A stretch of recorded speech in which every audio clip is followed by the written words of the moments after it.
शिव की उत्पत्ति और शून्य का रहस्य। भाग 1। जब दुनिया में कोई नहीं था तब महादेव कहाँ से आए? भाइयों और बहनों, क्या आपने कभी सोचा है कि जब ये सूरज, चांद, धरती और आसमान कुछ भी नहीं था तब क्या था? चारों तरफ बस गहरा अंधेरा था।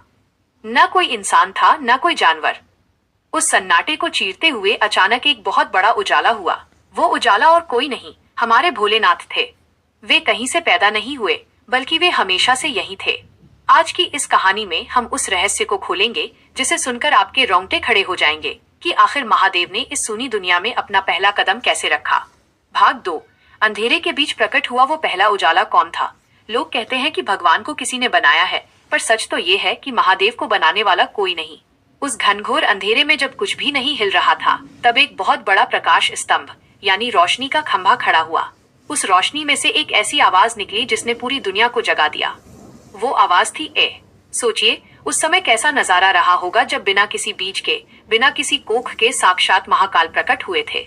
यह किसी जादू से कम नहीं था। भाग 3। न माँ न बाप। आखिर कैसे जन्मे हमारे भोलेनाथ? दुनिया में हर किसी का कोई ना कोई माँ बाप होता है, लेकिन हमारे शिव अजन्मे हैं। शास्त्रों में लिखा है कि वे स्वयंभू हैं, यानी जो खुद ब खुद प्रकट हुए हों। जब ब्रह्मा जी और विष्णु जी ने उनसे पूछा कि आपके पिता कौन हैं, तो महादेव बस मुस्कुरा दिए। उन्होंने बताया कि वे ही शुरुआत हैं और वे ही अंत। यह सुनकर बड़े बड़े ज्ञानी भी चकरा गए। आज हम आपको दिखाएंगे कि कैसे एक अघोरी जो श्मशान में रहता है, असल में इस पूरी कायनात का मालिक है। भाग 4। ब्रह्मा और विष्णु भी हैरान जब दिखा शिव का अनंत खंभा। एक बार ब्रह्मा जी और विष्णु जी के बीच बहस छिड़ गई कि बड़ा कौन है। तभी उनके सामने आग का एक ऐसा खंभा खड़ा हुआ जिसका न तो कोई सिरा था और न कोई अंत। ब्रह्मा जी ऊपर गए और विष्णु जी नीचे, पर हजारों साल बीत गए और किसी को उसका छोर नहीं मिला। वो खंभा और कुछ नहीं, महादेव का शिवलिंग स्वरूप था। इससे पता चलता है कि महादेव की शक्ति की कोई सीमा नहीं है। जो लोग उन्हें सिर्फ एक मूर्ति समझते हैं, उन्हें आज ये सच देख लेना चाहिए। भाग 5। आखिर शिव ने ही क्यों बनाया इस दुनिया को? महादेव अकेले थे और बहुत शांत थे, पर उनके मन में एक लहर उठी, मैं एक हूँ, मुझे अनेक होना है। बस इसी एक सोच से उन्होंने सृष्टि की रचना शुरू की। उन्होंने अपनी शक्ति को खुद से अलग किया ताकि ये दुनिया रंग बिरंगी बन सके। उन्होंने हवा बनाई ताकि हम सांस ले सकें, पानी बनाया ताकि हम प्यास बुझा सकें। पर क्या आप जानते हैं, इस दुनिया को बनाने के पीछे उनका एक बहुत बड़ा मकसद था, जो आज के कलयुग में हम सब भूल चुके हैं। भाग 6। बिना किसी सहारे के हवा में कैसे टिके हैं महादेव? आपने देखा होगा कि हम जमीन पर चलते हैं, पर महादेव का धाम तो आसमान से भी ऊपर है। वे बिना किसी सहारे के शून्य में ध्यान लगाते हैं। लोग पूछते हैं कि महादेव गिरते क्यों नहीं? भाई, जो पूरी दुनिया का बोझ अपने कंधे पर उठाए हुए है, उसे किसी सहारे की क्या जरूरत? उनकी जटाओं से बहती गंगा और गले के सांप ही उनकी ताकत हैं।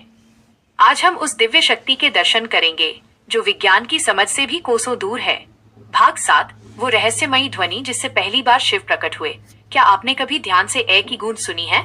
कहते हैं कि जब महादेव प्रकट हुए तो उनके डमरू से पहली बार 14 तरह की आवाजें निकली थी। इन्हीं आवाजों से हमारी भाषा और ये पूरी दुनिया बनी। अगर आज भी आप सन्नाटे में बैठे तो आपको अपने दिल की धड़कन में महादेव का डमरू सुनाई देगा। ये कोई कहानी नहीं, बल्कि वो कड़वा सच है जिसे सुनकर नास्तिक लोग भी हर हर महादेव चिल्लाने लगते हैं। भाग 8। जब महादेव ने खुद को 2 हिस्सों में बांटा। महादेव आधे अधूरे थे जब तक उनके पास उनकी शक्ति नहीं थी। फिर एक दिन उन्होंने अपने शरीर को बीच से 2 भागों में बांट दिया, एक तरफ शिव और दूसरी तरफ शक्ति। इसी को कहते हैं अर्धनारीश्वर रूप। ये हमें सिखाता है कि औरत और मर्द एक ही सिक्के के 2 पहलू हैं। बिना नारी के पुरुष अधूरा है और बिना पुरुष के नारी। आज की इस भागदौड़ भरी दुनिया में यह सबक हम सबके लिए बहुत जरूरी है। भाग 9। क्यों शिव ने अपने शरीर पर पहली बार राख मली? भगवान होकर भी महादेव श्मशान की राख क्यों मलते हैं? इसके पीछे एक ऐसा दर्दनाक सच छिपा है जो आपकी आंखों में आंसू ला देगा। राख हमें बताती है कि एक दिन ये खूबसूरत शरीर मिट्टी में मिल जाएगा। महादेव कहते हैं कि घमंड किस बात का करते हो इंसान, अंत में तो सबको मेरे पास इसी राख के रूप में आना है। शिव का यह रूप हमें मौत से डरना नहीं, बल्कि उसे गले लगाना सिखाता है। भाग 10। अर्धनारीश्वर का वो सच जो कोई नहीं जानता। लोग अक्सर पूछते हैं कि भगवान शिव आधे स्त्री और आधे पुरुष क्यों हैं? ये केवल एक रूप नहीं, बल्कि एक संदेश है कि भगवान के लिए कोई छोटा या बड़ा नहीं है।